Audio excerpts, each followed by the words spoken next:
देखिए, कल हमने आपको जो लिया था उसमें आज हमने बताया था कि आज हम एक नया टॉपिक लेंगे, इसे क्या कहते हैं हम, क्लोनिंग कहते हैं, है ना।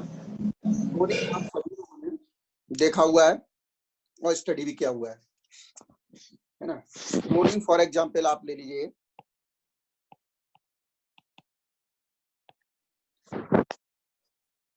क्लोनिंग क्या होती है गीता? क्लोनिंग किसे कहते हैं?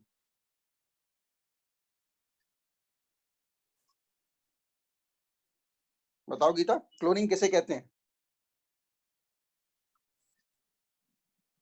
Sanjana, what is cloning? Sir एक की जीन को दूसरे में ट्रांसफर करना, लाइक शीप, डॉली शीप में किया था जो क्लोनिंग। क्लोनिंग का मतलब photocopy. Sir morphological and sir identical and morphological copies. Identical या मॉर्फोलॉजी क्या कहते हैं? Photocopy of a particular thing, may be gene, may be individual, may be plant, may be animal, किसी चीज की फोटोकॉपी मतलब कहते हैं हम उसको। हम एक क्लोनिंग का मतलब multiple copy of A organism, of A gene, of a DNA, ठीक है ना। बट ये जो क्लोनिंग एक बहुत ब्रॉड सेंस है, आप ये नहीं कह सकते क्लोनिंग के आज ही होती है। अगर हम जनरलाइज बात करें तो क्लोनिंग हमारी नेचुरल भी होती है,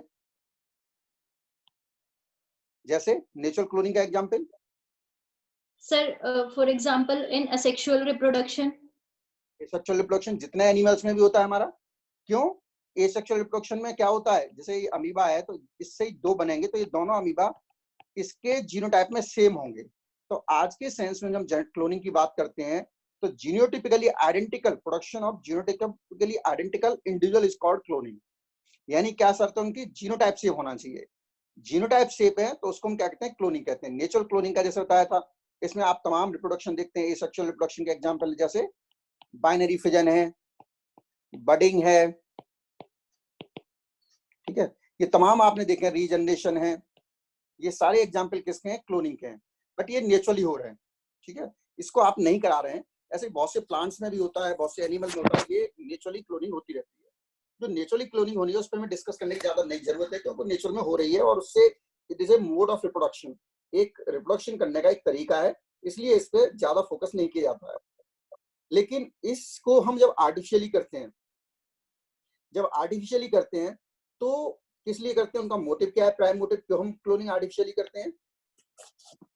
क्यों जरूरत पड़ी हमें आर्टिफिशियल? सर जिससे हमें बेस्ट वैरायटीज मिले, या फिर सर जिसमें क्वालिटीज हो, मतलब सर बेस्ट वैरायटीज के लिए सर इम्प्रूवमेंट आ बेस्ट जाए। वैरायटी बिल्कुल, लेकिन बेस्ट वैरायटी में तो हमें इंट्रोडक्शन ऑफ जीन डालना पड़ेगा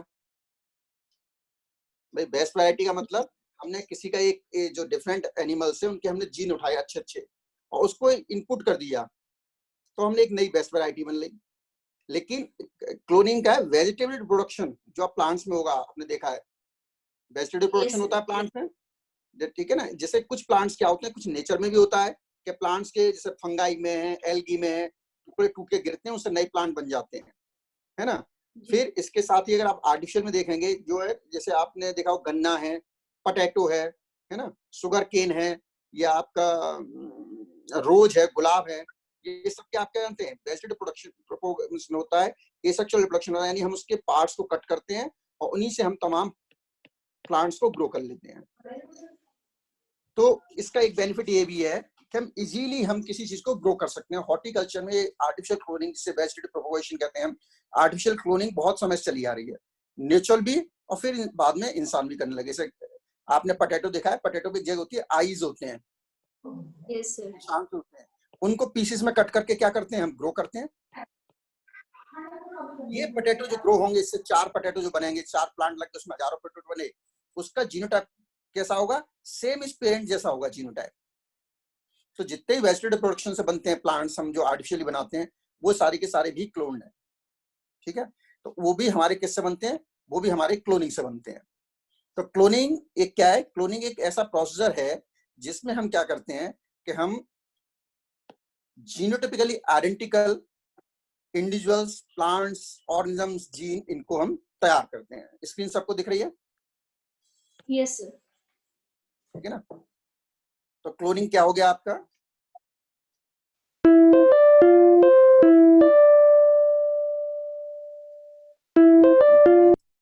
ज्योति क्या कर रहे हैं, एक सेकंड।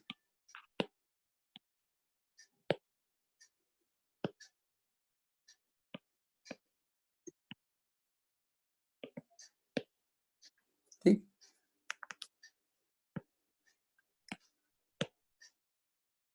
तो क्लोनिंग हमारा क्या है? Cloning is genetically production of genetically identical individuals, इसको हम क्या कहते हैं? क्लोनिंग कहते हैं। ठीक है, नेचुरली जो एसेक्सुअल रिप्रोडक्शन अभी हमने डिस्कस किया था, जो छोटे प्लांट्स में होता है, एनिमल्स में होता है, अमीबा में होता है, ठीक है ना, और इसमें होता है बडिंग से आपका पॉरीफेरा स्पंजेस में होता है, ये सब क्या है? एसेक्सुअल रिप्रोडक्शन है, और सभी क्लोन्ड है, सबकी जितने भी नए एनिमल बनते हैं दे आर जेनेटिकली आइडेंटिकल। और अगर नेचुरल कंडीशन में एक और चीज देखें, जो आइडेंटिकल ट्विंस होते हैं, है ना, आइडेंटिकल ट्विंस क्या होते हैं? सर जो सर अभी तो बताया, जो आइडेंटिकल ट्विंस तो वही होंगे सर, सेक्सुअल रिप्रोडक्शन से जो प्रोड्यूस होंगे, और जो मॉर्फोलॉजिकल और आइडेंटिकली सेम होंगे वही आइडेंटिकल ट्विंस। नहीं, आइडेंटिकल, लेकिन आइडेंटिकल्स बनते कैसे हैं? एक ही जायगोट से, ये जायगोट है, इससे मान ली 2 सेल स्टेज पे दोनों क्लीवेज पे 2 बन गए, तो इनसे 2 बेबी डेवलप हो जाते हैं, क्या कहते हैं? आइडेंटिकल ट्विंस कहते हैं। तो जो क्रोमोसोम जीनोटाइप इसका है वही जीनोटाइप इसका होगा, वही जीनोटाइप इसका होगा। तो ये एसेक्सुअल रिप्रोडक्शन नहीं है। हमारे अंदर ट्विंस जो बनते हैं, इंसानों के ट्विंस जो बच्चे होते हैं, जुड़वा बच्चे, बेस्ट एग्जांपल उन्हीं को ट्विंस, तो उन्हीं को कह रहे हैं हम भाई। ट्विंस 3 प्रकार के होते हैं, आपने ध्यान है? आइडेंटिकल ट्विंस, फ्रेटर्नल ट्विंस और सियामीज। फ्रेटर्नल ट्विंस क्या होते हैं कि नॉर्मली एक ओवरी से वन टाइम में एक बार डिस्चार्ज होता है, लेफ्ट और राइट, कभी कभी 2 बार डिस्चार्ज हो जाते हैं, दोनों फर्टिलाइज हो जाते हैं, उससे 2 बेबी डेवलप होते हैं, तो ट्विंस कहते हैं। But they are just twin in the process of the formation और या टाइम ऑफ बर्थ, यानी जन्म के लेने के इस मामले में ट्विंस है, लेकिन वैसे ट्विंस नहीं है। क्यों नहीं है? क्योंकि एक मेल हो सकता है, दूसरा फीमेल हो सकता है। दोनों बेबी बिल्कुल सेपरेट इंडिविजुअल्स हैं, सिर्फ जुड़वा किस मामले में? जन्म लेने के समय के मामले में जुड़वा है। बट आइडेंटिकल ट्विंस होते हैं, वहां पर क्या होता है? जायगोट बनता है, ये जायगोट डिवाइड होता है 2, आप जानते हैं क्लीवेज से भाई, 1 से 2, 2 से 4 डिवीजन होते जाएंगे। ये हुआ, इससे डिवाइड हुआ, ये 2 सेल बन गई, क्लीवेज से फिर 4 बनेंगी। सपोज इस जगह दोनों सेल अलग हो गई, तो इन दोनों से नए इंडिविजुअल बन जाएंगे पूरे। ये ट्विंस होते हैं एक्चुअली आइडेंटिकल ट्विंस। ये जीनोटाइप से, जीनोटाइप आइडेंटिकल क्यों है? क्योंकि जिस पेरेंट सेल से बने, इसका जो जीनोटाइप है वही दोनों, क्योंकि माइटोसिस से बनी है सेल्स। जब जीनोटाइप आइडेंटिकल है तो ये जो दोनों बच्चे होंगे, मेल, दोनों मेल, मतलब सेक्स भी सेम होगा, जीन्स भी सेम होंगी, बोलना सेम होगा, हाइट सेम होगी, सब कुछ इनका सेम होगा। Why? Because they are sharing the same genotype, इनका जीनोटाइप सेम है। तो दोनों में अंतर समझ में आया? आइडेंटिकल और फ्रेटर्नल ट्विंस था। Yes sir. ठीक है ना? तो ट्विंस, यहाँ जो आइडेंटिकल ट्विंस हैं वो एक्चुअली हमारे क्लोन है, लेकिन वो नेचुरल क्लोन है। मतलब ऐसा नहीं हमने उनको तैयार नहीं किया है, वो नेचर में कई कंडीशन ऐसी हैं जिसकी वजह से बन जाते हैं ट्विंस।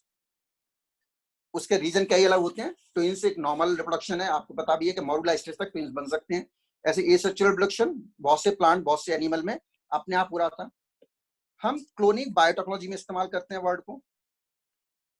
वहां हम किसकी बात करते हैं? हम वहां जब बायोटेक्नोलॉजी में क्लोनिंग की बात करते हैं तो वहां हम ये बोलते हैं कि production of multiple copy of A gene, एक जीन की कई कॉपी तैयार करना, उसको हम क्या कहते हैं? क्लोनिंग कहते हैं। और पहले एक, आपको पता है, रिकॉम्बिनेंट डीएनए टेक्नोलॉजी से इस्तेमाल करते थे, लेकिन आज एक मशीन है जिसको क्या बोलते हैं हम? PCR machine. पीसीआर से आप जो भी डीएनए की सीक्वेंस है उसकी आप हजारों, जितनी कॉपी रिक्वायर्ड कॉपी आप तैयार कर सकते हैं।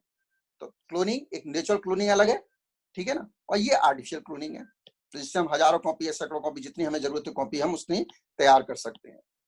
ठीक है, नेचुरली एक टर्म है क्लोनिंग, किसने दिया था? हेबर्ट वेबर ने टर्म पॉइंट किया था क्लोनिंग। ठीक है ना, जो इन्होंने स्पेशली लिया था प्लांट के केस में, कि एक जो प्लांट है, प्लांट की डालियों को तोड़ के जगह लगा देते थे। ये जैसे डालियां हैं, गुलाब में डालियां होती थी, टिक्स होते थे, उन टिक्स को लगा के नए नए प्लांट ग्रो हो जाते थे। इन सबको क्या कहते थे? क्लोन कहते थे। तो इन्होंने फर्स्ट टाइम इस्तेमाल किया था वेबर ने।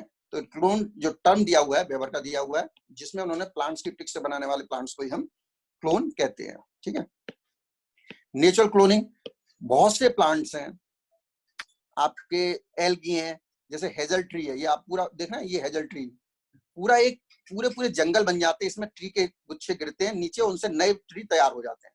तो ये सारे के सारे ट्री जीनोटिपिकली सेम है, तो नेचर में पूरे पूरे फॉरेस्ट डेवलप होते रहते हैं। बहुत सी आपकी एल्गी भी ऐसी हैं जो आप प्लांट्स में नेचुरली क्लोनिंग में होती रहती है। ठीक है, हम मॉलिक्यूलर क्लोनिंग की बात करते हैं, इसको हम रिकॉम्बिनेंट डीएनए टेक्नोलॉजी में आपको समझा भी चुके हैं। मॉलिक्यूलर डीएनए टेक्नोलॉजी का मतलब क्या था? Production of multiple copy of A gene और डीएनए फ्रेगमेंट। डीएनए का टुकड़ा उस बातें की है, डीएनए फ्रेगमेंट को हम क्या कहते हैं? जीन कहते हैं। अंतर क्या है जीएन और डीएनए में? The specific portion of a DNA या fragment of DNA that is responsible for the formation of a specific protein, उसको हम क्या कहते हैं? जीन कहते हैं। कि डीएनए का वो टुकड़ा जो एक खास प्रोटीन बनाता है उसे हम क्या कहते हैं? जीन कहते हैं। तो मॉलिक्यूलर क्लोनिंग में क्या होता है कि जो multiple copy of A gene और डीएनए जो डेवलप करते हैं उसको हम मॉलिक्यूलर क्लोनिंग कहते हैं, या हम एम्पलीफाई डीएनए फ्रेगमेंट। एम्पलीफाई मतलब मल्टीप्लिकेशन, जिसके द्वारा एम्पलीफाई नॉर्मली किससे करते हैं? पीसीआर से करते हैं। अब एक और टर्म कई जगह होता है, बहुत से लोग क्या करते हैं, वो कहते हैं कि the identification of the chromosomal location of A gene. ठीक है, यानी जो क्रोमोसोम पर जो पोजीशन ऑफ जीन होती है उसको भी लोग कई बार क्लोन कहते हैं, लेकिन एक क्लोनिंग नहीं है, इसको हम कहते हैं पोजिशनल क्लोनिंग। क्यों? Because the position of A gene is always fixed in a species.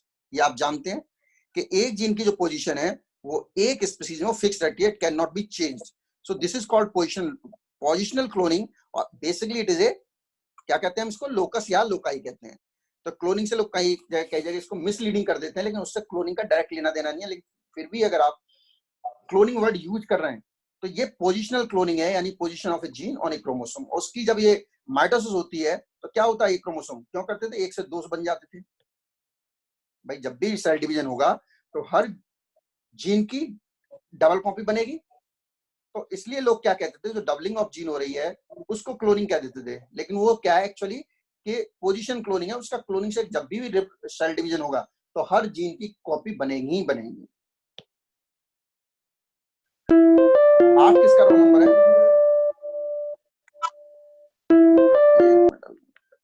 Nikita. अभी मैं ऐड करना हूँ। किसका है 8? निकिता। निकिता का। सर काजल को भी कर लेना, उसका भी मैसेज आ रहा है कि वो ऐड नहीं है। काजल अपना वो तो मुझे भेजा नहीं है अभी। काजल ने, मैं देखता हूँ निकिता का सर 8 नंबर तो कुछ टाइम पहले हुई थी। अभी थी सर कल 2 दिन तो थी वो क्लास। उसने ईमेल आईडी उसने कोई चेंज किया हुआ है। ये तो सिर्फ वैक्सीन के हैं, मेडिसिन के लगे। 8/24 3 यहाँ से 1 2 और 8 यहाँ से 8 3 11 1 2 3 4 5 6 7। अब जब क्लोनिंग की बात करते हैं हम, इसमें मल्टीप्लाई करो 20, ये हो जाएगा 48। आवाज और के सारी उसको बैक से कर लेंगे। ठीक है, तो अब क्लोनिंग का जब भी पोर्शन होते हैं तो 4 मेनली होते हैं। सबसे पहले हम जिस पोर्शन को हमें क्लोन करना होता है उसको हम स्ट्रैंड को डीएनए को सेपरेट करते हैं, इसको क्या कहते हैं हम? फ्रेगमेंटेशन कहते हैं। फिर इस जो हमारा डीएनए फ्रेगमेंट है इसको डिजायर्ड सीक्वेंस में ये जाके ऐड करते हैं। इसमें से डिजायर्ड सीक्वेंस निकालते हैं और इसको फिर हम जिस भी होस्ट में डालते हैं। नॉर्मली होस्ट क्या होता है?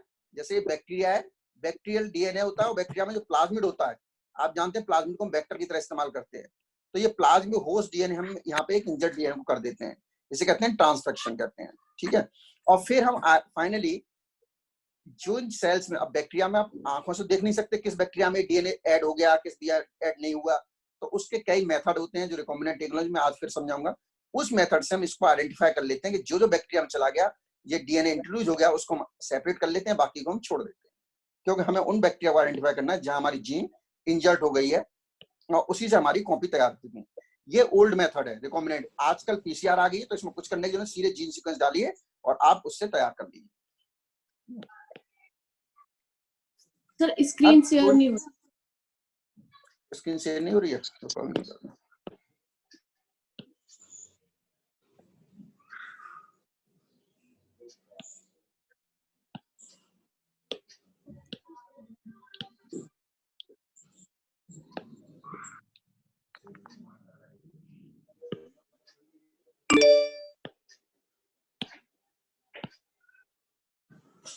अब सारे लोग ऐड हो गए, आई थिंक।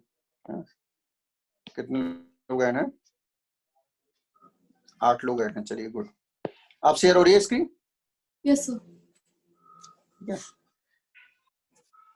अब जैसा डीएनए जो इंट्रोड्यूस किया जाता है, जो डीएनए रिकॉम्बिनेंट टेक्नोलॉजी आपने पढ़ी हुई है, पहले स्टडी की है कि उसमें पूरा प्रोसेस ऑफ वेक्टर होते हैं, रेस्ट्रिक्शन एंजाइम होते हैं, रेस्ट्रिक्शन से हम इंट्रोड्यूस करते हैं जीन को, फाइनली वो जीन तैयार हो जाती है। और फिर जो ये जीन तैयार हो गई, ये हम किसी भी जिस डिजायर्ड सेल में, क्योंकि जो जीन हमने तैयार की है, उस जीन को हमारा मेन मोटिव क्या है कि हम एक अपनी पसंद की सेल में उसको इंट्रोड्यूस करें। जब तक हम अपनी पसंद की सेल में इंट्रोड्यूस नहीं करेंगे तो हमारा वो मोटिव खत्म हो जाता है। ठीक है, तो इसमें कई मेथड होते हैं। ठीक है, एक होता है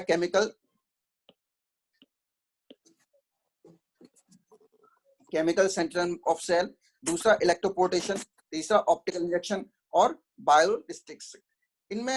इसमें हम केमिकल का इस्तेमाल करते हैं।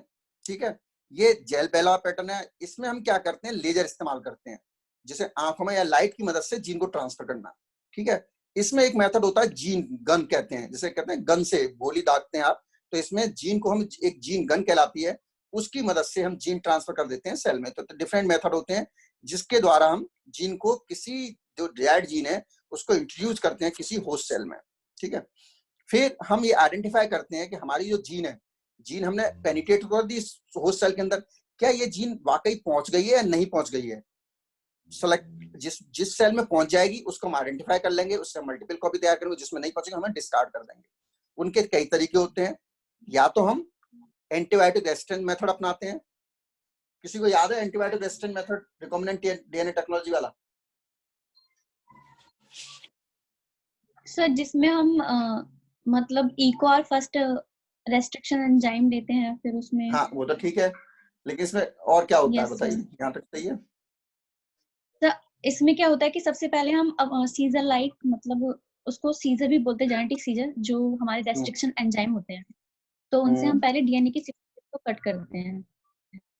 और मान लीजिए एक है इक्वार फर्स्ट, तो इक्वार फर्स्ट जो है वो कहीं एक जगह पे जाके बाइंड होता है, जैसे CAA-GC उसकी सीक्वेंसिंग होती है पहचानने की। तो सर वो C और A के बाद गैप के बीच में एडजस्ट करता है अपने आप को, मतलब उनको चिपकाने के लिए शायद एडजस्ट कर, नहीं उनको रिकॉग्नाइज करता है वो इक्वार फर्स्ट। हाँ ठीक है, मैं जानना चाह रहा हूँ एंटीबायोटिक रेजिस्टेंट जीन क्या होती है, या इस मेथड को आप अपनी स्क्रीन शेयर करके मुझे समझाओ। कोई समझा सकता है इस मेथड को? मैं बता चुका हूँ आप लोगों को, ये मेथड मैं आपको एक्सप्लेन कर चुका हूँ, है ना? किसी को याद है? नहीं याद है, वरना दोबारा एक्सप्लेन करूंगा फिर मैं इसको। सर ये वो तो नहीं है जो आप बता रहे थे कि रेस्ट्रिक्शन एंजाइम तो हमारे डीएनए को, मतलब जो है उसके डीएनए को भी कट कर सकता है, लेकिन उसके ऊपर मैथेन जुड़ा होता है इसलिए वो उसको नहीं काटता, दूसरे को ही काटता है। हाँ देखिए होता क्या है, जैसे अब दोबारा रिकॉम्बिनेंट डीएनए टेक्नोलॉजी बता रहा हूँ मैं आपको। ये बैक्टीरिया है, ये बैक्टीरियल का अपना डीएनए है, इसके साथ इस बैक्टीरिया के पास क्या है, एक डीएनए होता है, इसे प्लाज्मिड कहते हैं हम, एक्स्ट्रा सेल न्यूक्लियर डीएनए। यानी ये जो डीएनए है, ये मेन डीएनए बैक्टीरिया का, ये एक्स्ट्रा न्यूक्लियर डीएनए है, और इस डीएनए में बहुत इंपॉर्टेंट जीन इसके पास होते हैं, लेकिन कोई जीन ऐसा नहीं होता जो वाइटल एक्टिविटी को इंपोर्ट करे। यानी कि ऐसा कोई नहीं है, अगर मैं इस प्लाज्मिड को अगर इससे रिमूव कर दूं तो इस बैक्टीरिया की डेथ नहीं होगी। हो सकता है कुछ फंक्शन रुक जाए, लेकिन इसकी डेथ नहीं होगी, यानी इस पर नॉन वाइटल जीन्स होते हैं। अब हम क्या करते हैं, मान लीजिए कोई सपोज हमारी एक डिजायर्ड जीन है जिसे मुझे इंट्रोड्यूस करना है, ये एक जीन है, मान लीजिए ट्रिप्टोफन एम्पसिलिन रेजिस्टेंट जीन है सपोज। यानी ये बैक्टीरिया को मैं क्या चाहता हूं कि इस बैक्टीरिया को मैं एम्पसिलिन रेजिस्टेंस बना दूं। अब इस जीन को क्या करूंगा, मैं इंट्रोड्यूस करूंगा इसके अंदर। इसके कई मेथड हैं, गन वाला हो सकता है, कैसे हो सकता है, या मैं इस प्लाज्मिड को निकाल सकता हूं। हमने इस प्लाज्मिड लिया और प्लाज्मिड में हमने ये जीन, ये प्लाज्मिड हमने बाहर लिया।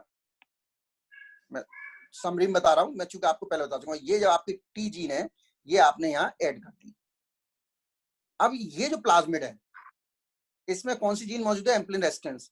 अब इसमें ये तो आंखों से डायग्राम बनाने तो बड़ा आसान है कि ये तमाम बैक्टीरिया हैं, ये ट्यूब का ऐसा नहीं एक ही बैक्टीरिया है, सैकड़ों बैक्टीरिया हम ऐसा कर रहे हैं। अब कुछ बैक्टीरिया में क्या होगा, ये ऐसे हजारों बैक्टीरिया होंगे उस ट्यूब के अंदर, कुछ बैक्टीरिया का तो प्लाज्मिड ऐसा ही रह जाएगा, और कुछ बैक्टीरिया में क्या होगा, ये जीन इंट्रोड्यूस हो चुकी होगी। हम कैसे आइडेंटिफाई करेंगे किस बैक्टीरिया में जीन इंट्रोड्यूस हो गई है, किस में नहीं हो गई है, क्योंकि ये एक रैंडम प्रोसीजर है और रैंडम में कुछ में एंटर करेगी, कुछ में नहीं करेगी। तो हम क्या करते हैं, जैसे कल्चर ट्यूब ली मैंने, जितना भी बैक्टीरिया ले इन सबको, अब मान ली 100 बैक्टीरिया, 100 मैंने टेस्ट ट्यूब तैयार कर ली, ए बी सी, इस ढंग से ट्यूब तैयार कर ली मैंने, या 10 मान ली कॉलोनी है बैक्टीरिया की। अब मैंने क्या किया, हर बैक्टीरिया में से एक कॉलोनी डाली, मान ली इसमें से ए उठाया तो एक बैक्टीरिया रखा, बी यहाँ रखा, सी यहाँ रखा, डी यहाँ रखा, ई यहाँ रखा, A B C D E, हर एक की पॉपुलेशन है मेरे पास अलग अलग। और जो ये पेट्री डिश है, इसमें जो मीडियम है, अगार मीडियम, उसमें मैंने क्या डाल दिया, एम्सिलिन इंट्रोड्यूस कर रखी है इसमें। अब फायदा क्या है कि जिस बैक्टीरिया के अंदर ये जीन जा चुकी है वो तो सर्वाइव करेगा। क्यों? क्योंकि उसमें अंदर कौन सी जीन चली गई है, एम्सिलिन रेजिस्टेंट जीन हमने इंट्रोड्यूस कर दी है उसके अंदर। समझ में आ रहा है, समझना। लेकिन वो बैक्टीरिया जिसमें ये जीन नहीं गई है, सपोज ये वाले, इनकी डेथ हो जाएगी। तो मान लीजिए इस कॉलोनी में ये सर्वाइव कर रहा है, सपोज ये सर्वाइव कर रहा है, ये नहीं कर रहा, ये नहीं कर रहा, ये नहीं कर रहा। तो जिन बैक्टीरिया की डेथ हो गई उसमें हमारी आर्टिफिशियल जीन इंट्रोड्यूस नहीं हुई है, और जिसकी डेथ नहीं उसमें इंट्रोड्यूस हो गई है। क्लियर हो गया ना? यानी अब हमारे पास एक नया बैक्टीरिया बन गया। वो बैक्टीरिया क्या है, जिसमें अपना ये दो कॉलोनी है बी और डी, सपोज इन बैक्टीरिया के पास हमारा एक ऐसा प्लाज्मिड है जिस प्लाज्मिड में क्या है, एम्सिलिन रेजिस्टेंट जीन मौजूद है। क्लियर हो गए? यहां तक क्लियर है? यानी इसकी डेथ एम्सिलिन से नहीं होगी। ये हमने ये वेक्टर हम तैयार कर लेते हैं इस ढंग से। अब हम करते क्या है, हमारे पास एक नया बैक्टीरिया हमने जो बना लिया, इसका जो डीएनए है प्लाज्मिड वाला, हम सिर्फ प्लाज्मिड की बात कर रहे हैं। प्लाज्मिड में एक हिस्सा है जो टेट्रासाइक्लिन रेजिस्टेंस है, ये वाला, सॉरी एम्सिलिन मान लीजिए। अब हमें कोई सपोज इंसुलिन है, फॉर एग्जांपल मुझे एक इंसुलिन की जीन, मान लीजिए ह्यूमन इंसुलिन है, ये इंसुलिन की जीन इसमें इंट्रोड्यूस करनी है। क्यों? मुझे इस बैक्टीरिया से इंसुलिन तैयार कराना है। अब मैं क्या करूंगा, सेम प्रोसेस फिर अपनाऊंगा वही। अब इसमें भी क्या होगा कि कुछ बैक्टीरिया के अंदर तो ये, जैसे बैक्टीरिया की 4 कॉलोनी है, ए बी सी डी, इनमें से इनका ये अपना डीएनए सबका सेम होगा।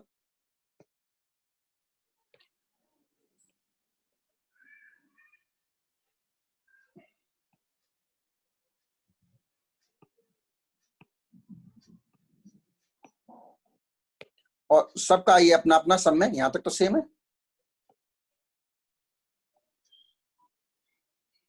ये जो हमारी पहले से हमने जो तैयार किया है वो वाली है, इसमें कौन सी है, आर्टिफिशियल वेक्टर तैयार कर लिया है हमने जिसमें एम्सिलिन रेजिस्टेंट जीन मौजूद है। अब मान लिया कुछ में तो ये एंटर कर गई, सपोज उसके कई पूरा प्रोसीजर होता है, रिकॉम्बिनेंट डीएनए, इक्वार पेस्ट एंड सीक्वेंस, वो पूरा प्रोसीजर है कि हम आइडेंटिफाई करेंगे उसके साथ। लेकिन हम सिर्फ प्रोसीजर पे आ रहे हैं कि क्या मतलब है एंटीबायोटिक रेजिस्टेंस का। और मान ली सपोज इसमें एंटर कर गई। अब जब हम पेट्री डिश में इसको कल्चर कर रहे हैं तो ए कॉलोनी, बी कॉलोनी, सी कॉलोनी, डी कॉलोनी, और इसमें हमने क्या डाल दिया है, एम्सिलिन डाला हुआ है। यानी ये जो मीडियम है, फूड है पेट्री डिश में, वो फूड में एम्सिलिन मौजूद है। यानी वो उन बैक्टीरिया को किल कर देगा जिनमें एम्सिलिन रेजिस्टेंस नहीं होगी। यानी ये किसको किल कर देगा, इसको किल कर देगा, इसको किल कर देगा, ये सर्वाइव रहेगी। तो हम क्या करेंगे, हमारे पास ये चारों ट्यूब है, ए बी सी डी, इससे हमें ये पता लगा, मान ली हमारे पास बी कॉलोनी और सी कॉलोनी खत्म हो गई। ये क्या प्रूव कर रही है कि बी और सी में एम्सिलिन रेजिस्टेंस जीन हमारी बेकार हो चुकी है। लेकिन बेनिफिट क्या है कि हमारी जो डिजायर्ड जीन है उनमें इंट्रोड्यूस हो चुकी है। इसका मतलब हमारे पास जो ट्यूब है बी और सी को तो हम सेलेक्ट कर लेंगे और इन सबको मटेरियल को फेंक देंगे। आ गया नहीं समझना? वैशाली क्लियर हो रहा है? यहां तक नहीं हुआ clear? Vaishali yes sir. Clear हुआ नहीं हुआ? हो गया? तो अब क्या है, अब हमारा मोटिव क्या था, हमें इंसुलिन वाली जीन चाहिए थी। अब हमारे पास कॉलोनी जो तैयार हो गई, दो टेस्ट ट्यूब है, बी और सी, इनमें बैक्टीरिया की कॉलोनी है। अब हम क्या करेंगे, इन बैक्टीरिया को हम ग्रो करेंगे। जो जैसे ये मान ली पूरा इसमें मीडियम है और इसमें बैक्टीरिया डाल देंगे। अब इस बैक्टीरिया के पास क्या मौजूद है, इसके पास इंसुलिन जीन मौजूद है। हम इसके खाने में वो प्रोटीन अमीनो एसिड ऐड कर देंगे जो इंसुलिन बनाने में हेल्प करते हैं। तो ये बैक्टीरिया चूंकि इसके पास इंसुलिन जीन है तो अमीनो एसिड को लेगा, उनसे इंसुलिन बनाएगा, लेकिन इंसुलिन इस बैक्टीरिया के किसी काम का तो है नहीं भाई। बैक्टीरिया के लिए इंसुलिन वेस्ट प्रोडक्ट है, वेस्ट होने के नाते बैक्टीरिया बाहर निकालता रहेगा सारा का सारा इंसुलिन इस मीडियम में। तो फाइनली इंसुलिन की प्रोटीन या इस मीडियम में पड़ी होंगे तमाम इंसुलिन। अब इसको हम पूरा एक प्रोसेस सेपरेट कर लेंगे और इनको हम आर्टिफिशियल इंसुलिन बन गया, इसको हम बाइल में भर के देते रहेंगे। ये रिकॉम्बिनेंट डीएनए टेक्नोलॉजी है। ज्योति क्या हुआ, नहीं हुआ? नहीं सर, हो इधर गया। सबको क्लियर, इधर सबको क्लियर हुआ? गीता, काजल, यहाँ तक क्लियर है? हम वापस दोबारा स्क्रीन पे जा रहे हैं। मैं सिर्फ ये समझाने की कोशिश कर रहा था, क्योंकि ये क्लोनिंग में आपको दोबारा नहीं बताना था, मैं ये बताने की कोशिश कर रहा था आपसे कि एंटीबायोटिक रेजिस्टेंस हम कैसे निकालते हैं क्लोनिंग में। ठीक है,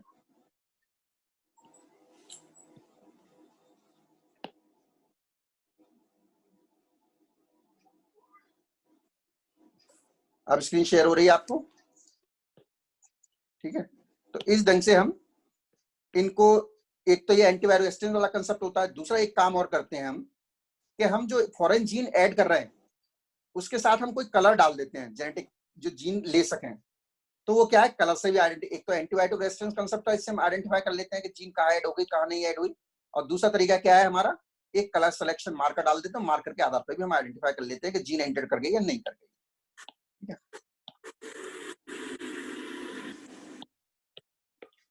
अब जो भी मैंने आपको बताया, तो ऑप्टिकल इंजेक्शन में क्या होता है, इसमें हम लेजर लेते हैं, नॉर्मली आई में कई होती है, और लेजर की मदद से जो रॉड कोन या कोई खास प्रॉब्लम हो गई है तो उस जीन को उस पर्टिकुलर पार्ट में जाके एंटर कर देते हैं।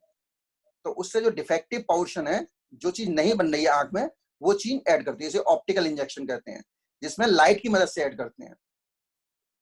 बायोलिस्टिक मेथड क्या है, इसमें एक गन होती है, जीन गन बोलते हैं। उस जीन गन में हम डिजायर्ड जीन ले लेते हैं और ये मान लीजिए कॉलोनी है पूरी, इसमें वो जीन की बौछार कर देते हैं। अब इसमें से कुछ नेचुरली, इसमें से कुछ बैक्टीरिया के अंदर जीन जाएगी, कुछ में नहीं जाएगी, उनको हम सेपरेट कर लेंगे। बैक्टीरिया, प्लांट, एनिमल, ये तो मेथड है कि हम इससे भी जीन इंट्रोड्यूस करते हैं और इससे भी जीन इंट्रोड्यूस करते हैं फॉरेन सेल्स में। तो जिसमें जाएगी उसको सेपरेट कर लेंगे, जिसमें नहीं जाएगी वो वेस्ट है हमारे लिए, उसको हटा देंगे।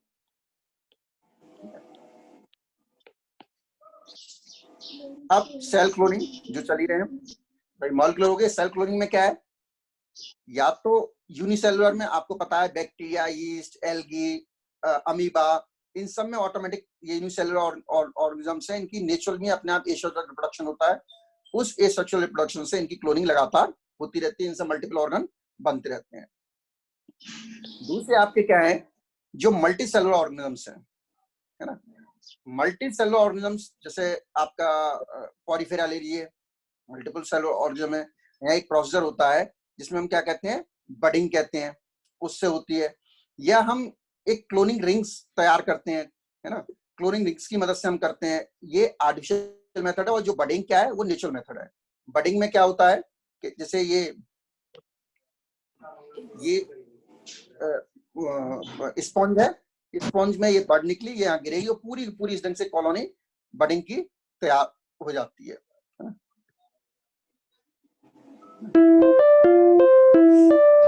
ये बडिंग मेथड है। दूसरा डिस्कनेक्ट हो गया, एक मिनट।